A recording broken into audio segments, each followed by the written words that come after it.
Diana's hands moved across the Egyptian cotton sheets with the practiced rhythm of someone who had spent 3 years perfecting the art of invisible perfection.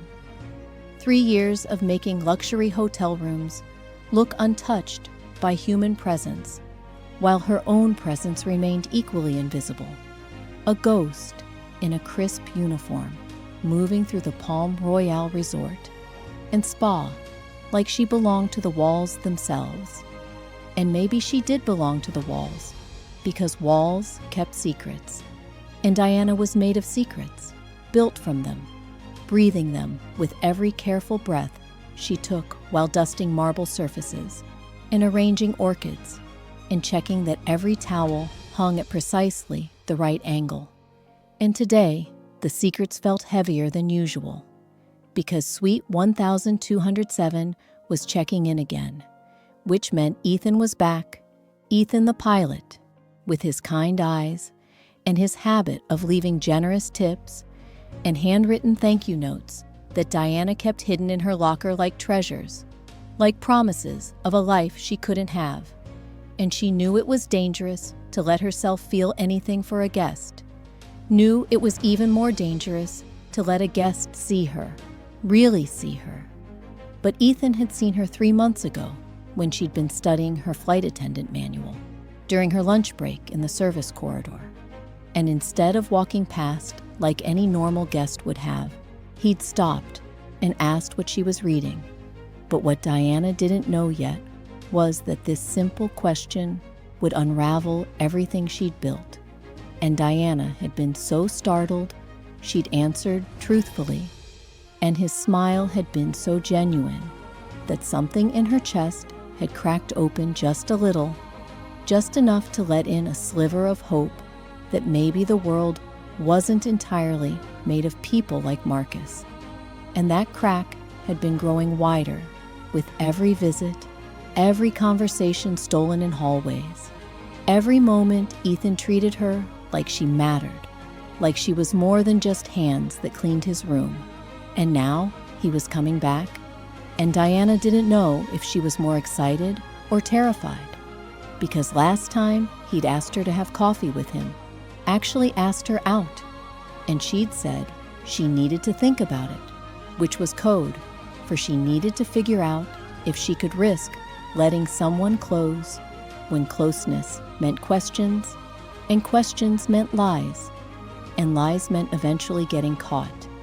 And getting caught meant Marcus would find her. And if Marcus found her, he'd take Sophie.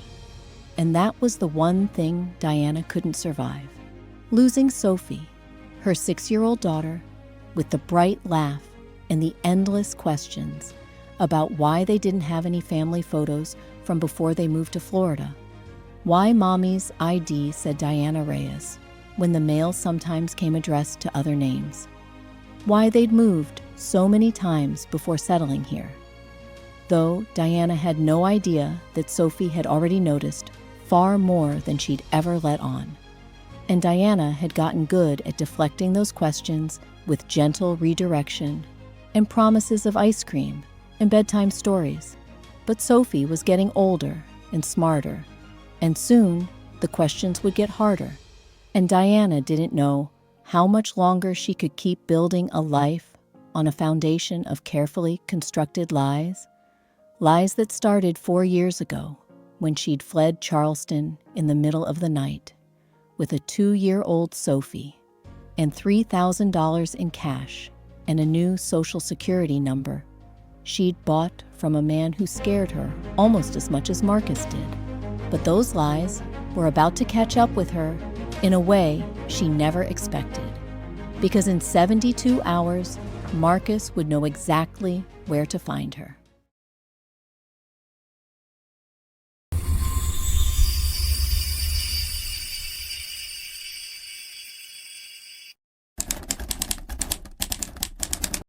The lies had continued when she'd fabricated references to get this job, when she'd smiled at Mr. Chen, the resort manager, and told him about her previous hospitality experience that didn't exist, when she'd filled out tax forms with numbers that belonged to someone else. And the worst part was how good she'd gotten at lying, how easily the false stories rolled off her tongue, how she'd almost started to believe them herself, almost started to forget that she used to be Sarah Mitchell, from a good family with a college degree and a promising future before she'd met Marcus at a law school mixer and been charmed by his confidence and his family's old money and the way he made her feel like she was the only person in the room. And maybe she should have seen the red flags, the way he wanted to know where she was every moment, the way he slowly isolated her from friends, the way his compliments always had edges that cut, the way his hand on her arm was always just a little too tight. But she'd been young and in love, or what she thought was love, and by the time she realized it was actually a cage, it was too late. She was pregnant, and Marcus's family was planning the wedding, and his mother was choosing her dress and her flowers and her entire future. Though what Sarah didn't know then was that Marcus's mother had orchestrated this exact scenario with 3 other women before her. And when Sophie was born, Diana had looked at her daughter's tiny, perfect face and thought, maybe this will fix everything. Maybe becoming parents will soften him. Maybe we can be happy. But Marcus had only gotten worse. The pressure of fathood turning his simmering anger into explosions that left holes in walls and bruises on Diana's arms. And one terrible night when Sophie was 6 months old, he'd shoved Diana so hard while she was holding the baby that she'd fallen. And in that moment, she'd understood with crystalline clarity that if she stayed, he would eventually kill her. Maybe not on purpose, but dead was dead, regardless of intention. And she'd started planning her escape with the same careful attention to detail she now used to clean hotel rooms, saving cash from grocery money, copying important documents, researching how to disappear. But there was something she'd left behind in Charleston that Marcus could use against her. Something she'd hidden so well, she'd almost forgotten it herself. And on Sophie's 2nd birthday, while Marcus was at his parents' house, Diana had packed one suitcase and walked out of her life and into the terrifying freedom of becoming someone else, someone named Diana Reyes, who had no past and no family and no husband. And for 4 years, it had worked. She'd stayed invisible and safe and slowly built something like a life. But now there was Ethan, and Ethan made her want to be visible, want to be seen and known, and maybe even loved. And that wanting was about to make her vulnerable in ways she couldn't imagine.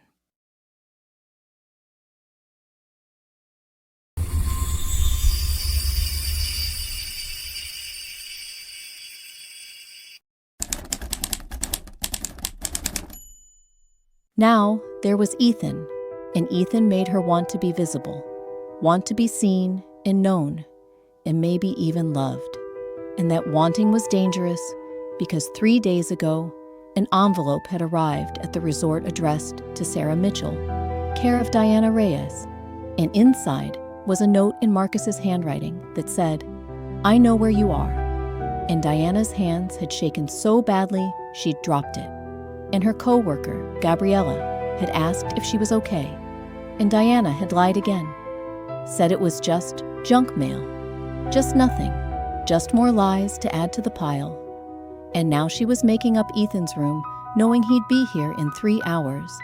And she'd have to decide whether to meet him for that coffee, whether to let this thing between them grow into something real, whether to trust him with the truth or keep lying until the lies buried her. But what Diana didn't realize was that Ethan already suspected something was wrong, had noticed the way she flinched at unexpected sounds, the way her eyes constantly scanned rooms like she was looking for exits, and her phone buzzed in her pocket, and it was a text from Sophie's school saying she needed to update her emergency contact information, and Diana stared at the form with its questions about father's name and father's contact information, and wanted to scream, because how do you explain to a school administrator that the father can never, ever be contacted, that he's the emergency they should be protecting against, that his family has enough money and lawyers to twist any custody battle in his favor, which is why running and hiding was the only option. And she closed the form and tucked the phone away and finished the room, leaving it perfect and pristine.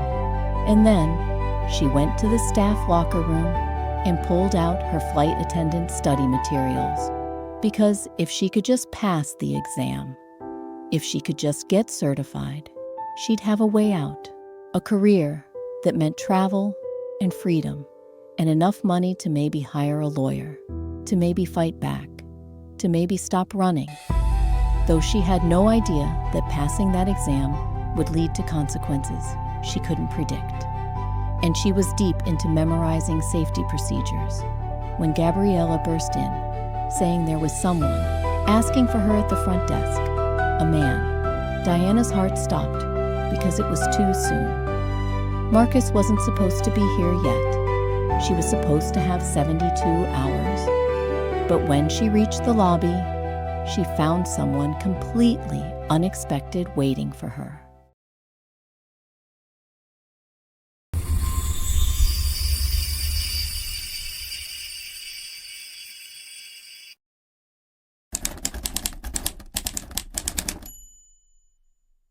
Diana's heart stopped because it was too soon. Marcus wasn't supposed to be here yet. She was supposed to have 72 hours. But when she reached the lobby, she found someone completely unexpected waiting for her. And Diana walked to the lobby on legs that felt like water. And there was Ethan, early, standing in the Florida sunlight that streamed through the floor-to-ceiling windows.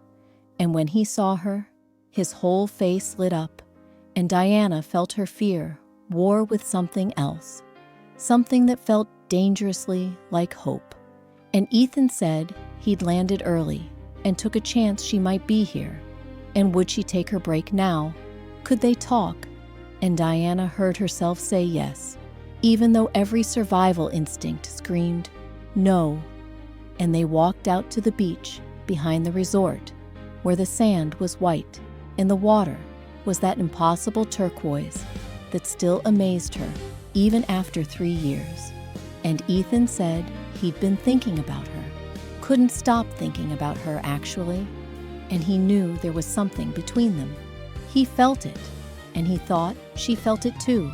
And Diana wanted to tell him everything, wanted to lay down the exhausting weight of her secrets and just be honest for once. But instead, she said she felt it too. But her life was complicated. And Ethan said everyone's life was complicated, and he didn't need simple. He just needed real. And Diana almost laughed, because real was the one thing she couldn't give him. She was the least real person he'd ever meet. And then Ethan did something unexpected. He told her the truth about himself, told her about his wife who died in a car accident 2 years ago, about how he'd been just going through the motions since then, flying routes and sleeping in hotel rooms, and not really living until he'd seen Diana in that corridor, studying like her life depended on it. And something in him had woken up, and Diana felt tears burning behind her eyes, because she knew about going through the motions, about not really living, about being a ghost. And maybe that's what drew them to each other. Two people trying to find their way back to life. And she let herself imagine for just a moment what it would be like to tell him everything, to have someone on her side, someone who could help carry the fear.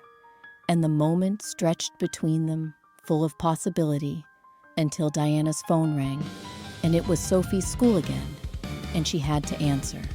And the principal's voice was tight with concern, saying there had been a man at pickup asking about Sophie, claiming to be her grandfather. And they hadn't released Sophie, of course, but Diana needed to know. And the world tilted sideways because Marcus's father, Marcus's whole family was here. They'd found her. And Diana heard herself making excuses to the principal, saying it was a misunderstanding, promising to come discuss it. And she hung up, and Ethan was watching her with concern and asking what was wrong. And Diana couldn't breathe, couldn't think, could only feel the trap closing around her. And she said she had to go right now. And Ethan said he'd drive her. But Diana said no. She couldn't explain, but she had to go alone. And she saw hurt flash across his face, but there was no time to care about that. She had to get to Sophie, had to keep her daughter safe, and she ran to her car and drove to the school with her heart hammering and her mind spinning through options. And none of them were good. She could run again, but where? She could call the police, and tell them what? That her husband, who she'd never legally divorced, was looking for his daughter. That she'd been using false documents for 4 years. That she was the criminal here. And she pulled up to the school, and Sophie was waiting with the principal. And when her daughter saw her, the little girl ran into her arms. And Diana held her tight and thought, I will not let him take you. I will die before I let him take you.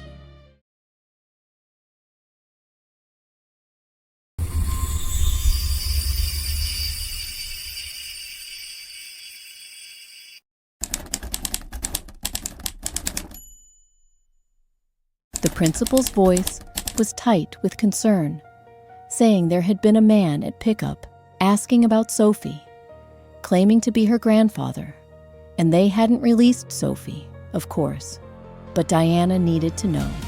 And the world tilted sideways because Marcus's father, Marcus's whole family was here. They'd found her. And Diana heard herself making excuses to the principal, saying it was a misunderstanding, promising to come discuss it. And she hung up, and Ethan was watching her with concern and asking what was wrong. And Diana couldn't breathe, couldn't think, could only feel the trap closing around her. And she said she had to go, right now. And Ethan said he'd drive her, but Diana said no. She couldn't explain, but she had to go alone. And she saw hurt flash across his face, but there was no time to care about that. She had to get to Sophie, had to keep her daughter safe. But what Diana didn't realize was that Ethan was already planning to help her, whether she wanted it or not. And she ran to her car and drove to the school with her heart hammering and her mind spinning through options. And none of them were good. She could run again, but where? She could call the police, and tell them what? That her husband, who she'd never legally divorced, was looking for his daughter, that she'd been using false documents for 4 years, that she was the criminal here. And she pulled up to the school, and Sophie was waiting with the principal. And when her daughter saw her, the little girl ran into her arms, and Diana held her tight and thought, I will not let him take you. I will die before I let him take you. And the principal explained that the man had left when they refused him, but he'd seemed very determined, and maybe Diana should contact the authorities. And Diana nodded and lied, and said she would, said it was just a custody misunderstanding, said everything was fine, though nothing was fine, and both she and the principal knew it. And she took Sophie home to their small apartment 3 miles from the resort. The apartment she'd chosen specifically because it had multiple exits and a landlord who didn't ask questions. And while Sophie had her snack, Diana paced and tried to think, and her phone buzzed with a text from an unknown number, and it said, "We should talk, Sarah." And Diana's hands shook as she blocked it. And then another number texted the same message, and she blocked that too. But she knew it didn't matter. Marcus had infinite resources, and she had none. He could do this forever. That night, after Sophie was asleep, Diana sat in the dark living room and made a decision that would change everything, because she was done running, done hiding, done being afraid, but she had no idea what standing her ground would actually cost her.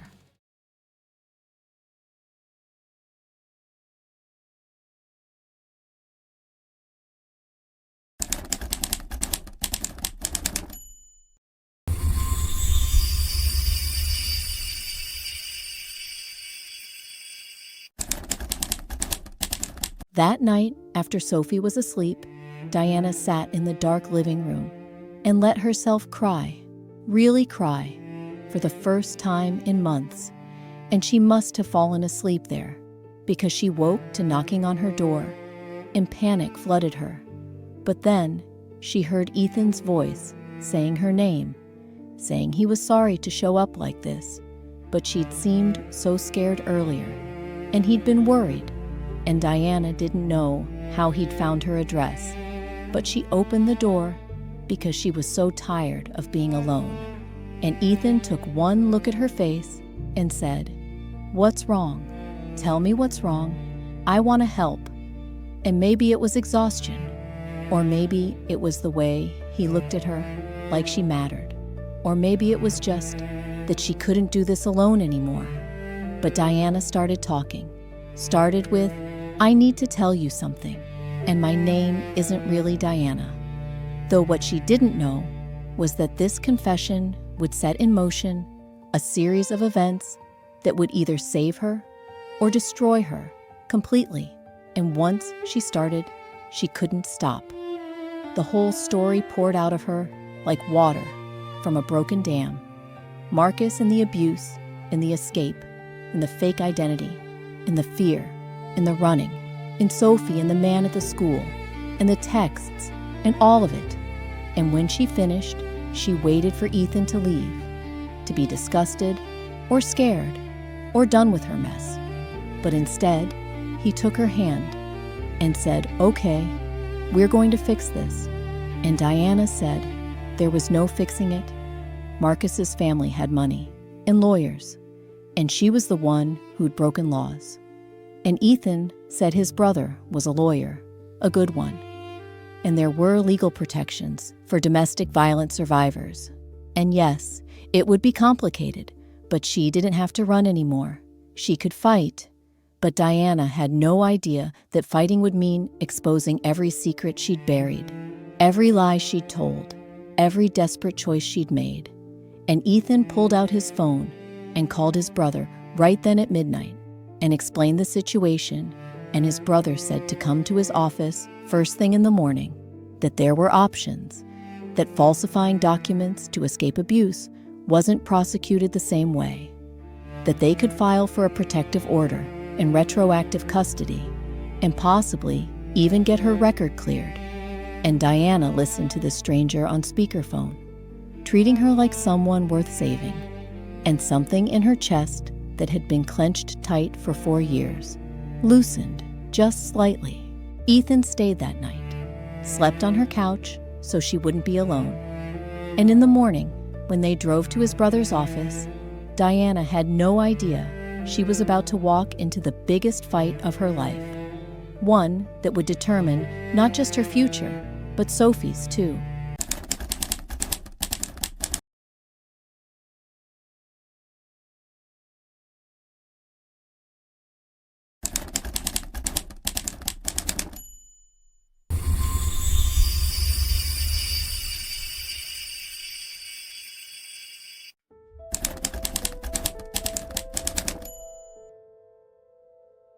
In the morning, Ethan drove Diana and Sophie to his brother's office, and the brother, whose name was James, looked at Diana's situation with calm, professional eyes and said it was serious, but manageable.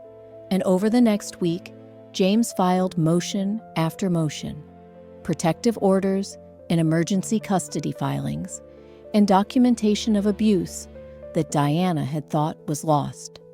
But James found anyway, through medical records and old police reports she'd made before Marcus's family had shut them down.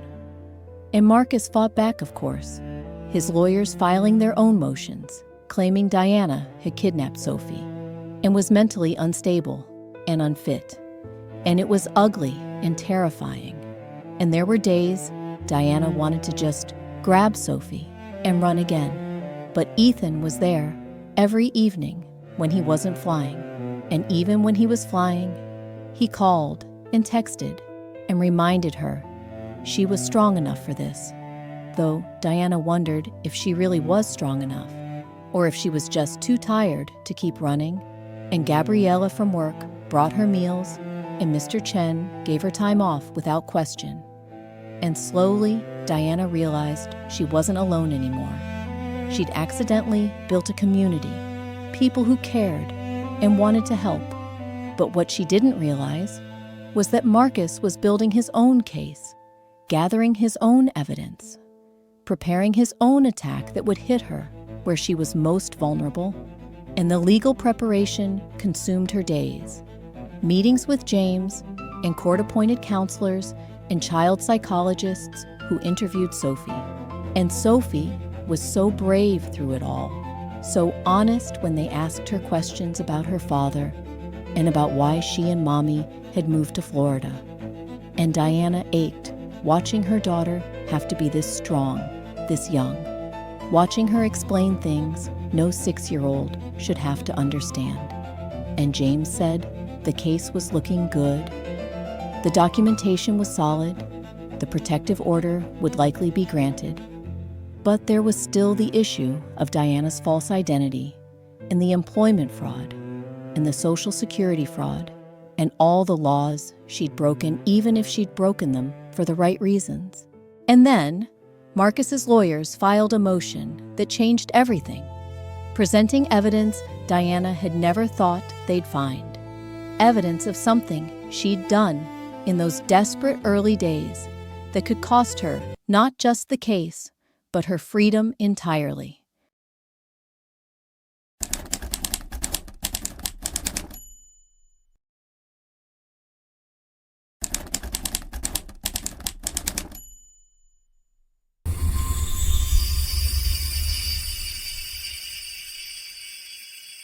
Marcus's lawyers had found the evidence Diana had been terrified would surface.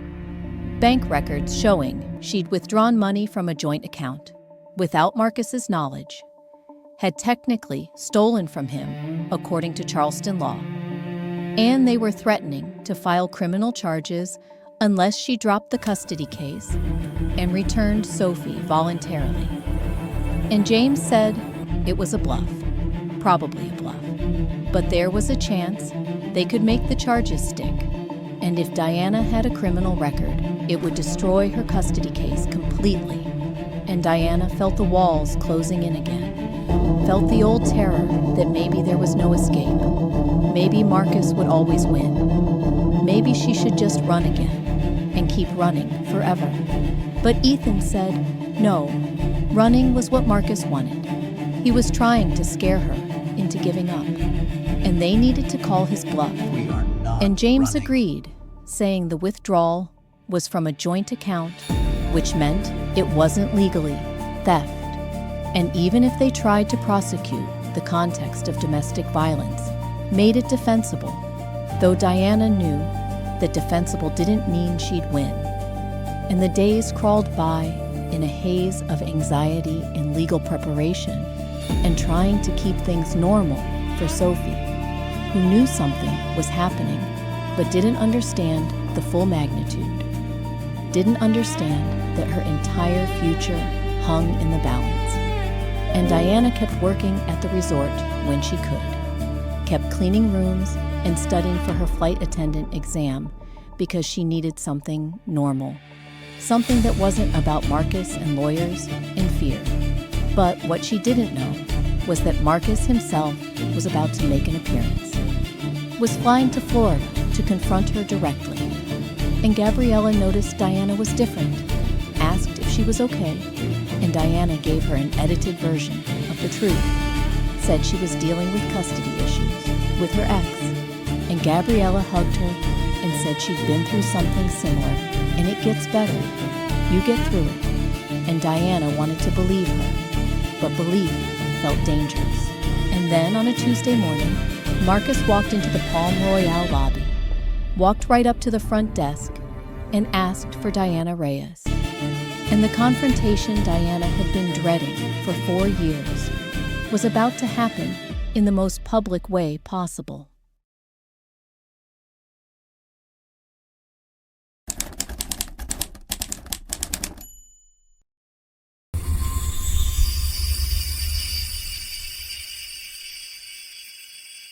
Marcus walked into the Palm Royale lobby like he owned it, asked for Diana Reyes at the front desk, and the manager, following the plan they'd prepared, called security while paging Diana. And Diana came down from the 12th floor where she'd been working. Came down with her hands shaking but her spine straight. And Marcus was there in his expensive suit, with his familiar, handsome face, and his eyes that had always been able to make her feel small. And he said, "Sarah, there you are. We need to talk." And Diana said, "My name is Diana, and we have nothing to discuss. I have a restraining order being filed. You need to leave." And Marcus laughed, that condescending laugh she remembered too well, and said, "You can't hide behind fake names and legal threats. Sophie is my daughter. I have rights." And Diana said, "You have no rights to a child you never wanted, a child you terrified." Though even as she said it, she felt the old fear rising, the old instinct to make herself small and quiet and agreeable. But she fought it down because Sophie was counting on her, and security was there now, 2 large men flanking Marcus, and the manager was saying, "Yes, sir. You need to leave the property." And Marcus ignored them, focused on Diana, said, "You think some lawyer and fake paperwork will keep me away? You think you can just steal my family and start a new life?" But what Diana didn't know was that this confrontation was being recorded by hotel security cameras, creating evidence that would prove crucial in court. And Diana felt something shift inside her, felt herself standing taller, and she said, "I didn't steal anything. I saved myself and my daughter from you, and you don't get to terrorize us anymore." And Marcus moved toward her, and security moved faster, grabbed his arms, and he struggled and said, "This isn't over, Sarah. I'll get lawyers. I'll prove you're unfit. I'll take Sophie, and you'll never see her again." And Diana said, "Try it." And she meant it, felt the power of meaning it. And Marcus was escorted out, still shouting threats. And Diana stood in the lobby shaking. And her manager approached and said, "Are you all right? Do you need anything?" And Diana realized her co-workers were watching. These people she'd worked with for 3 years, who'd only known the surface of her. Mr. Chen, her manager, said, "Don't apologize. We protect our people here." And Diana felt something crack open inside her, felt the beginning of real hope. But that night, she received a call that would test that hope in ways she couldn't imagine.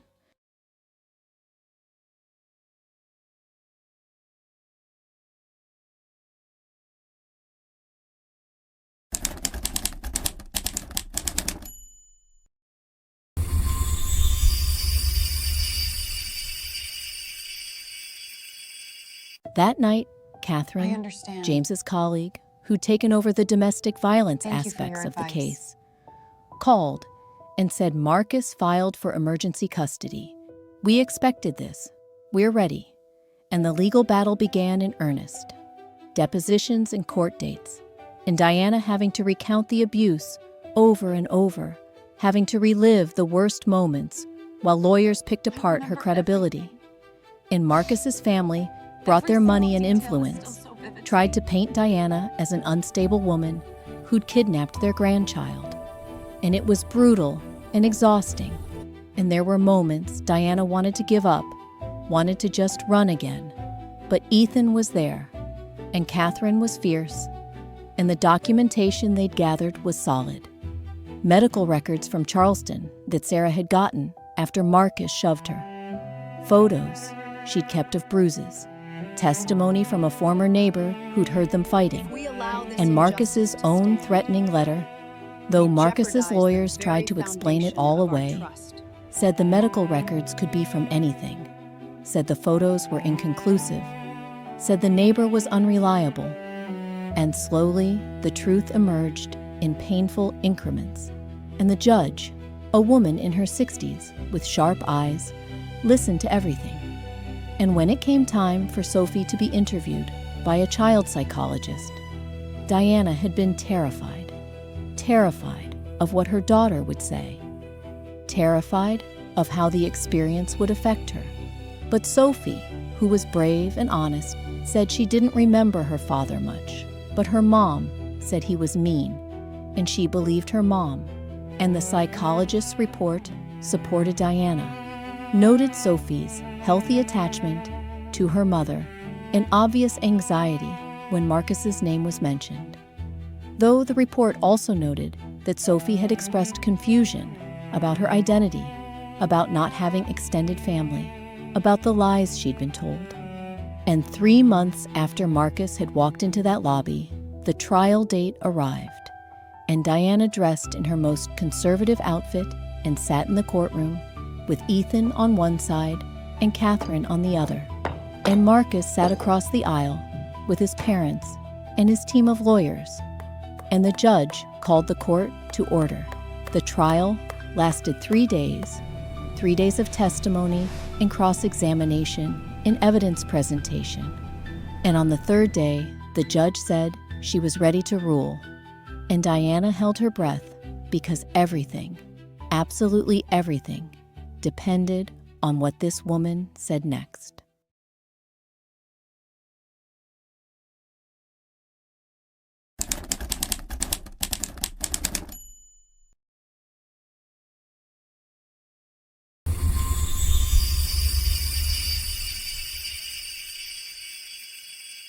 The judge looked at Diana and then at Marcus, and then down at her notes and said she'd reviewed all the evidence, heard all the testimony, read all the reports, and it was clear to her that this was a case of a mother protecting her child from documented abuse. And she was granting Diana full legal custody and issuing a permanent restraining order against Marcus and his family. And furthermore, given the circumstances of domestic violence, the state was not going to prosecute Diana for the false documents, but she would need to go through proper channels now to legally establish her identity.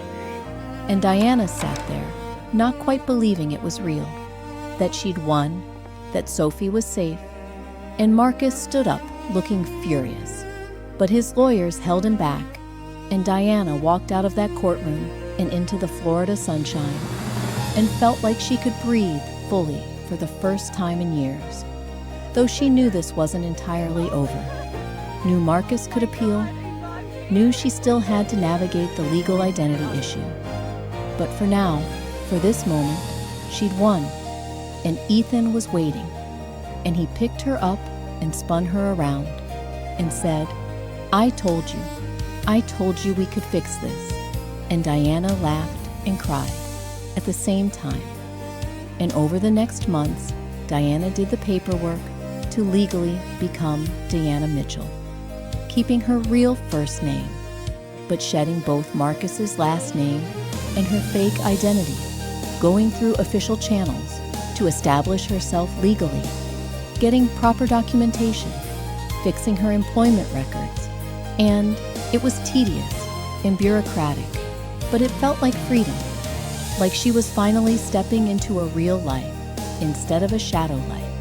And she kept studying for her flight attendant exam because she'd come this far, and she wasn't stopping now. And Ethan helped her study, and Sophie helped her practice the safety demonstration.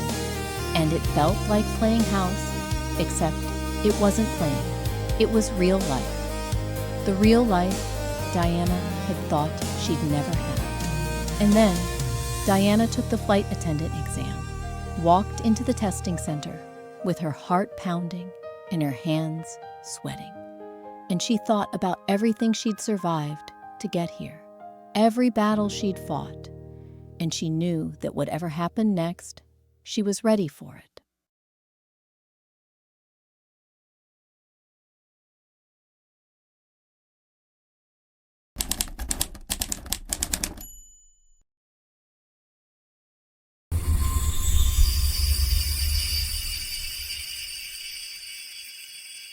Diana took the exam and passed with high marks, and got hired by a major airline and gave her notice at the Palm Royale. And Mr. Chen threw her a party and said she'd been one of his best employees, and he'd known there was something special about her from the start.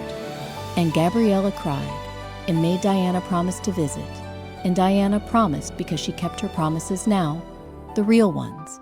And her first flight was from Miami to Boston, and Ethan had arranged his schedule to be on the same flight. He was her captain, and before boarding, he found her in the crew area and said, "Ready for this." And Diana said she'd been ready her whole life, and the flight was smooth and beautiful. And when they landed, Ethan asked if she wanted to get dinner, and Diana said yes, and they had dinner and talked for hours. And Ethan said he loved her, had loved her for months. And Diana said she loved him too, and meant it with every part of herself that had learned to trust again. And they dated carefully and slowly, because Diana needed to learn that love didn't have to hurt, that someone could be strong without being controlling, that she could be loved for exactly who she was, including all her broken pieces. And Sophie loved Ethan too, loved how he taught her about planes and read her bedtime stories when he stayed over, and never tried to replace her father, but instead just made space for himself in their lives. And eventually, Ethan asked Diana to marry him, and she said yes without hesitation, because she'd learned that running from fear meant running from everything, including joy. And they got married on a beach in Florida, with Sophie as flower girl, and James as best man, and Gabriella as maid of honor, and Mr. Chen giving Diana away. And Marcus was a distant memory by then, stuck in Charleston under court order to stay away. And Diana had everything she'd never let herself dream of having: a husband who loved her gently, a daughter who was thriving, a career that let her fly above all the pain of the past. And sometimes when she was at 30,000 feet, looking down at the clouds, Diana thought about all the versions of herself that had fought to get here, and she knew that the best part of her story was still ahead.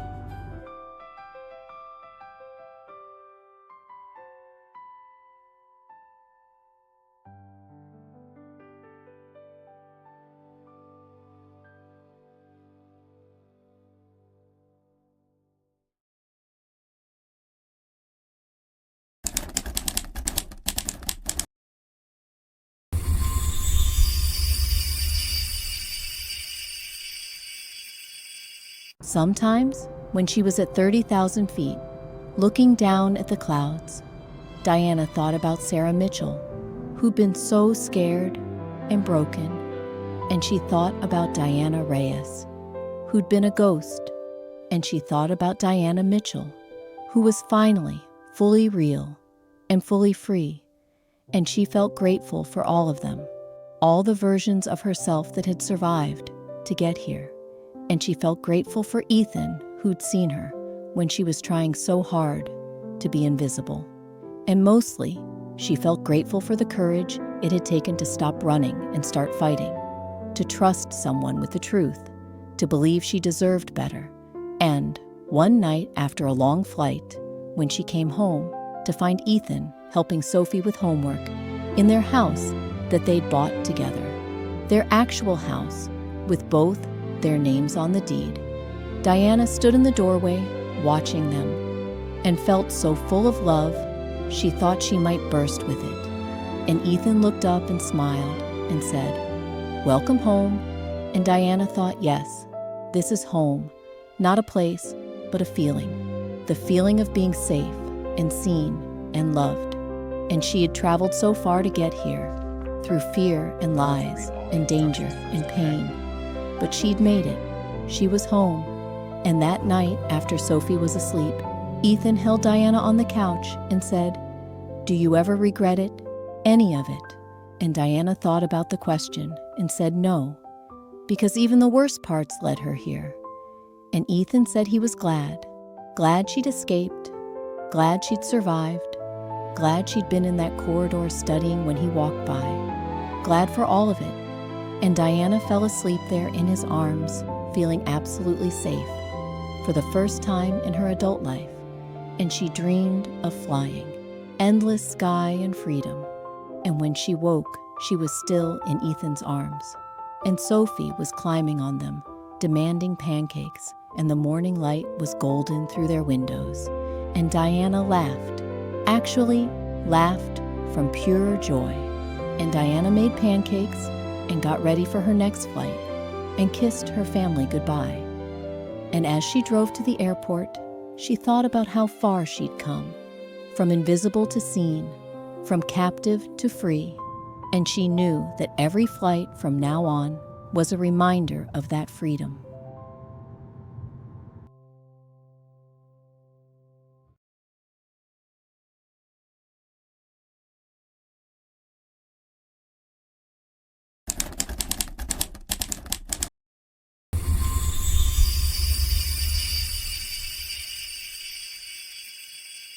Diana flew that day and the next, building a career and a life that was fully hers, legally hers, honestly hers. And Marcus never came back. His lawyers had made it clear the protective order was solid, and any violation would mean jail time even his family's money couldn't prevent. And slowly, the fear faded from Diana's constant companion to occasional visitor to distant memory. And Sophie grew up brave and confident, without the shadow of violence that had defined Diana's early motherhood. And Ethan kept flying and kept loving her with a steadiness that still amazed her. And years passed, and they added to their family a son with Ethan's eyes and Diana's determination. And Diana made captain herself, eventually, the first female captain at her airline. And she thought about the girl she'd been, the one who believed she was trapped, the one who thought her only power was to run and hide. And she wished she could go back and tell that girl that she was stronger than she knew, that the fear wouldn't last forever, that there was a life waiting on the other side of courage. And she couldn't go back, of course, but she could go forward. And she did. Every day she went forward, flew forward, lived forward, loved forward.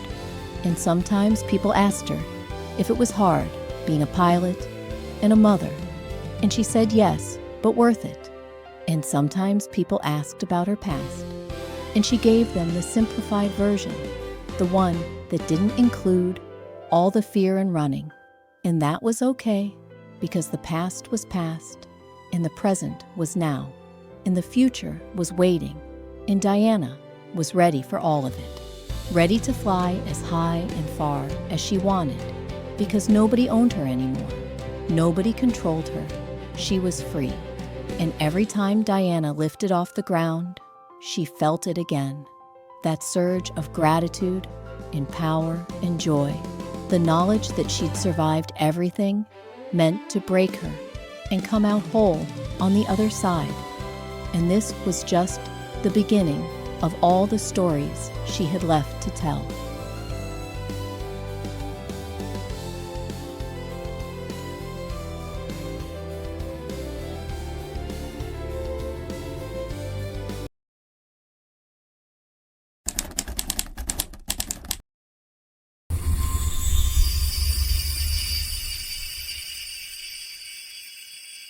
Diana was free, and she was home, and she was exactly who she'd fought so hard to become. And that was the best revenge and the best victory and the best life she could have imagined. This ordinary, extraordinary life, full of love and work and family and freedom. And every time she lifted off the ground, Diana felt it again, that surge of gratitude and power and joy. The knowledge that she'd survived everything meant to break her and come out whole on the other side. And she'd keep flying, keep living, keep loving, keep being exactly herself. Diana Mitchell, survivor and fighter and mother and wife and captain and woman, who'd learned that sometimes the most courageous thing you can do is trust someone with the truth. And she had, and it had saved her. And she would spend the rest of her life being grateful for that moment of courage, and for Ethan, who'd made it safe to be honest, and for Sophie, who'd given her reason to keep fighting, and for everyone who'd helped along the way. And this was her story, from invisible to seen, from captive to free, from running to home. And it was the truest story she'd ever lived, and she was still living it every single day. One flight at a time, one moment at a time, one choice to be brave at a time. And it was enough. It was everything. It was hers. And when Sophie was older, was 16, and asking about college and careers and what it meant to be strong, Diana told her the full story, told her everything. And Sophie had cried and hugged her and said, "I always knew you were the bravest person I'd ever met." And Diana had said, "No, we're both brave. We survived together." And that was the truth. They'd survived together, and now they were thriving together. And as Diana stood on the beach, watching the sunset paint the Florida sky in golds and pinks and purples, with Ethan's hand in hers, and Sophie laughing in the waves with her little brother, she thought, this is what I survived for. This moment, this life, this love, this everything. And she knew her story would help someone else find their courage, would show them that escape was possible, that healing was possible, that love after trauma was possible.